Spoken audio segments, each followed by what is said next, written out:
All right, welcome to the Woodland, a forest full of charming critters and, well, total war. This is the game Root, and I know it can look a little intimidating at first, but don't worry, because over the next few minutes we are going to break down all the core rules you need to know to start your own conquest of the forest. I mean, just look at this artwork, right? It's absolutely beautiful. But don't let those cute little faces fool you for a second. This is a serious game of strategy, of conflict, and yeah, woodland warfare. We're here to give you the lay of the land so you can lead your faction to victory. So let's get right to it and start with the most important question of all. How do you actually win this thing? Seriously, once you understand the end goal, every other rule just kind of clicks into place. This is the why behind every single move you're about to make. Okay, so the main way to win is actually pretty simple. You have to be the first player to score 30 victory points. You'll keep track of this right on the game board, and the very second somebody hits that magic number, boom, game over. They are the new ruler of the entire woodlands. But, and this is a big but, just scoring points isn't the only way to win. There's another, much riskier, much more dramatic path to victory. It's called the dominance victory. See, if you play one of these special cards, you basically throw the whole point race right out the window. All of a sudden, you have a brand new public objective, like controlling certain types of clearings. It is a huge gamble, but it can snatch victory right from the jaws of defeat. All right, so now we know what we're fighting for. Let's take a look at where we're fighting. This is the map, the world where all the adorable bloodshed is going to happen.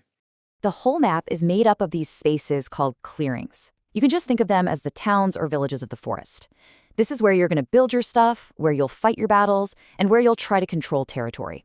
And pay close attention to those little icons, because every clearing belongs to one of three suits: fox, rabbit, or mouse.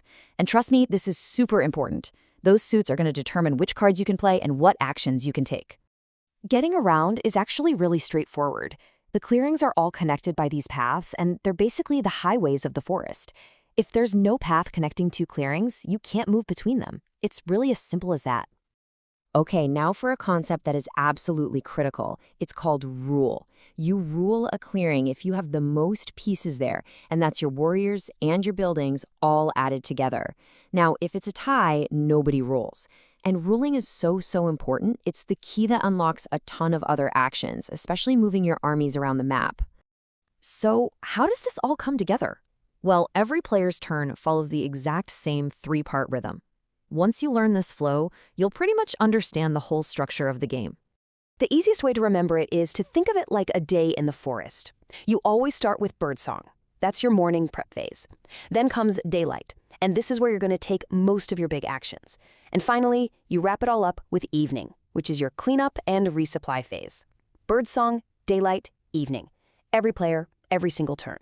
So during that big daylight phase, where all the action happens, every player has access to a set of core actions. These are like the fundamental tools in your toolbox, and it doesn't matter which faction you're playing. You can move your warriors, marching them into adjacent clearings, but you gotta remember, you usually need to rule at least one of those clearings to do it. You can craft powerful items and effects right from your hand, which gets you points and some awesome abilities. And of course, the most direct action of all, you can battle to, clear your enemies off the board. Now, battling can feel a little intimidating, but trust me, let's just walk through it step by step.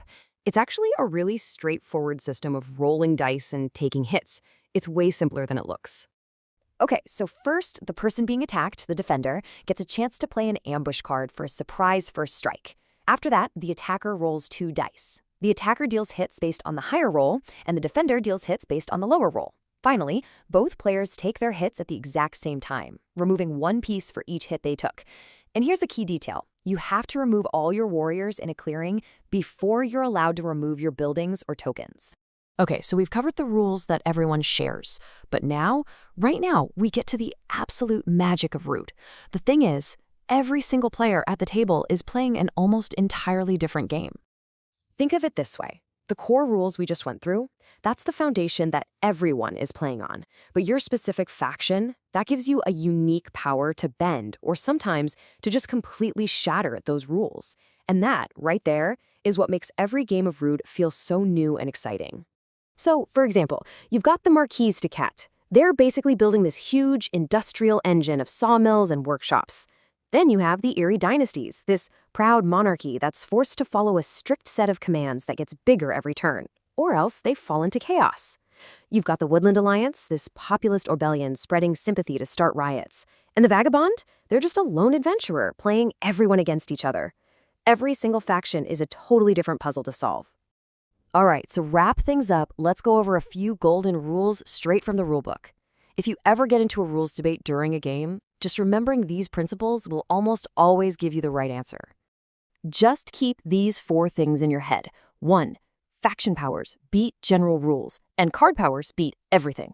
2. The word cannot is absolute. If a rule says you can't do it, you just can't, no exceptions. 3. If a couple things happen at the exact same time, the player whose turn it is gets to decide the order. And finally, number 4, everyone knows how many cards you have, but what those cards are is your secret. And there you have it. Those are the basic laws that govern this entire woodland. You know how to win, you know how to move, you know how to fight, and you know that every faction plays by its own special playbook. The only question left is, which one of these incredible factions are you going to lead to victory?